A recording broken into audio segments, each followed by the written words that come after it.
Hello friends, स्वागत है आपका एक बार फिर से आपके अपने लीगल चैनल सोच पर प्रहार में। दोस्तों, आज का ये वीडियो एक प्रोसीजर पर आधारित है। अब एक ही चीज को डील करने के लिए कई बार आपके पास ऑप्शंस होते हैं और हर एक ऑप्शन में प्रोसीजर इन्वॉल्व होता है। हम बात कर रहे हैं यहाँ पे कि अगर आपके ऊपर एक एफआईआर दर्ज हो चुकी है 498 ए की, पुलिस वाले पार्ट को आप ऑलरेडी डील कर चुके हो और अब जो पुलिस है, पुलिस ने एक चार्जशीट बना के आपके और आपके परिवार वालों के लिए कोर्ट में दाखिल कर दी है। अब आपके पास अगर आप ध्यान से देखें तो बहुत सारे ऑप्शन इसके आगे भी होते हैं। अब आपको कौन से ऑप्शन में जाना चाहिए, हर ऑप्शन का प्रोसीजर क्या है और दोस्तों हर एक ऑप्शन में क्या आपको फायदे और नुकसान है प्रैक्टिकली। एक तो होता है कि लीगली आपने बुक में पढ़ा, आपके पास ये ऑप्शन है, लेकिन उन ऑप्शन में अगर आप जाते हैं तो कोर्ट किस तरीके से चीजों को देखता है वो आज के इस वीडियो में मैं आपको क्लियर करूंगा। तो अगर आपके साथ ऐसा है कि आपके ऊपर पुलिस केस हुआ है, आपका मामला चल रहा है, तो आपको ये वीडियो पूरा जरूर देखना चाहिए और सारे ऑप्शंस को अपने एक्सप्लोर करना चाहिए, सबके प्रॉन्स एंड कॉन्स जानने चाहिए और उसके बाद आपको अपना कोई निर्णय लेना चाहिए। तो दोस्तों स्टार्ट करते हैं इस वीडियो को। और वीडियो स्टार्ट करने से पहले आपसे कहना चाहूंगा, आपने अभी तक भी इस चैनल को सब्सक्राइब नहीं किया है तो फटाफट इस चैनल को भी और सेकंड चैनल कानूनी सोच को भी सब्सक्राइब करके नोटिफिकेशन बेल पर जरूर क्लिक कर लें, क्योंकि दोनों ही चैनल पर इस प्रकार की वीडियो समय समय पर हम आपके लिए लाते रहते हैं। अब दोस्तों 498A में आपके खिलाफ और आपके परिवार वालों के खिलाफ चार्जशीट आ जाती है। अब दोस्तों ये वो स्टेज होती है जहां पे पहले आपको डिसाइड करना होता है कि आपको किस डायरेक्शन में जाना है। अगर आप प्रोसेस को स्टार्ट कर देंगे तो फिर आपके बाकी के जो ऑप्शंस होते हैं वो बंद हो जाएंगे। तो यानी चार्जशीट आने के बाद और आपके ऊपर चार्जेस फ्रेम होने से पहले उस बीच आपके पास जितना टाइम होता है उसी टाइम में आपको निर्धारित करना होता है कि आपको किस डायरेक्शन में जाना है और उस डायरेक्शन में मूव भी होना पड़ता है। अब यहां से आगे आपके पास कुछ ऑप्शन होते हैं। पहला और सबसे प्लेन ऑप्शन होता है कि आप ट्रायल कोर्ट के समक्ष अपीयर हो जाए और अपीयर होने के बाद अपनी बेल करा लें। बेल होने के बाद आपको कॉपियां रिसीव कराई जाएंगी और आपके ऊपर चार्जेस फ्रेम हो जाएंगे और ट्रायल चलने लगेगा। अब यह आपको खुद समझना है कि आपको ट्रायल चलाना है, यदि आपके लिए लोअर कोर्ट में जाना संभव है, या फिर कई बार होता है कि पत्नी भी उसी शहर की है, आप भी उसी शहर के हैं, आने जाने की कोई तकलीफ नहीं है, या फिर कोर्ट में आपका लॉयर के साथ कोऑर्डिनेशन इतना अच्छा है कि आपको पता है कि आपको आने की नीड नहीं पड़ेगी। यानी इन परिस्थितियों में आप ट्रायल का ऑप्शन भी चूज कर सकते हैं, क्योंकि ट्रायल वैसे तो बहुत लंबा चलता है, लेकिन एज ए मैट्रिमोनियल केस आगे जाकर के इसमें कहीं ना कहीं समझौता सेटलमेंट होता है, तो ये केस उस समझौते के तहत खत्म हो जाता है। तो उस चीज को ध्यान में रखते हुए, उस बिंदु को ध्यान में रखते हुए आप ट्रायल का ऑप्शन भी चूज कर सकते हैं। लेकिन दोस्तों ट्रायल में माइनस पॉइंट क्या क्या है वो भी आपको बता देता हूं। सबसे बड़ा माइनस पॉइंट तो ट्रायल बहुत लंबा चलता है। बहुत सारे स्टेट हैं जहां पे आप पाओगे कि 10, 12, 15 साल हो गए ट्रायल अभी भी चल ही रहा है।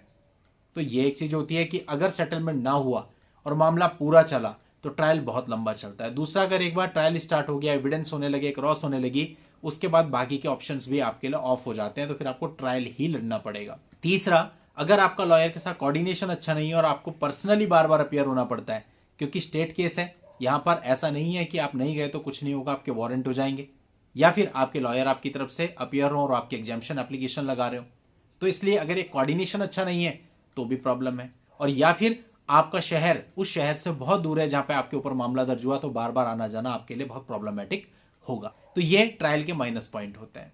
अब हम दूसरे ऑप्शन पे विचार करते हैं कि आपकी चार्जशीट फाइल हो गई और आपने उसी दौरान डिसाइड किया कि मैं चार्ज फ्रेमिंग के टाइम पे डिस्चार्ज का एप्लीकेशन फाइल करूंगा कि मुझे डिस्चार्ज कर दिया जाए। अब दोस्तों जो डिस्चार्ज का एप्लीकेशन है ये सेम कोर्ट में ही फाइल होगा और आप बहस करेंगे कि साहब ये चार्जेस मुझ पे नहीं बनते हैं तो नहीं लगाए जाने चाहिए, या मेरी मदर और फादर या ब्रदर और सिस्टर पर नहीं बनते हैं उन पर नहीं लगाए जाने चाहिए। आप एक डिस्चार्ज एप्लीकेशन फाइल करते हो।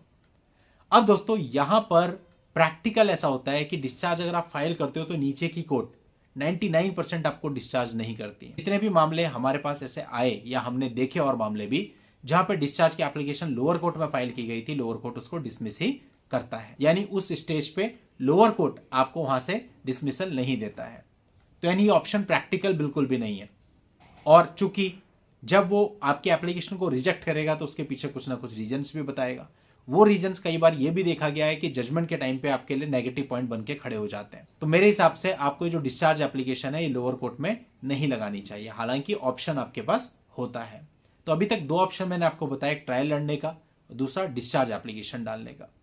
तीसरा ऑप्शन आपके पास होता है कि जब कोर्ट चार्जशीट के बाद कॉग्निजेंस लेता है कॉग्निजेंस ऑर्डर लेता है, उसके बाद ही आपको समनिंग की जाती है, उस ऑर्डर को भी आप उससे बड़ी कोर्ट में यानी सेशन कोर्ट में चैलेंज कर सकते हो कि साहब ये कॉग्निजेंस ही गलत लिया गया है, हमारे ऊपर ये मामला नहीं बनता।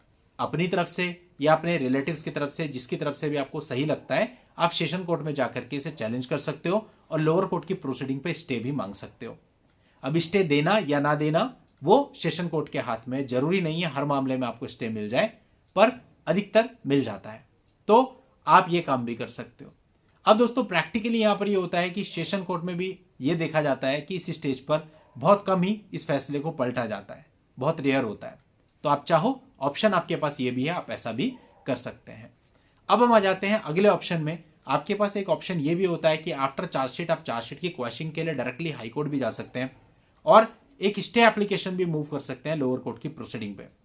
आपको नीचे की प्रोसीडिंग पे स्टे मिल जाएगा तो उसका मतलब है नीचे कोई प्रोसीडिंग नहीं चलेगी, आपको अपीयर नहीं होना पड़ेगा, कोई दस्तावेज सबमिट नहीं करना पड़ेगा, नीचे वाली प्रोसीडिंग तब तक बंद रहेंगी जब तक क्वेश्चन का फैसला नहीं आ जाता।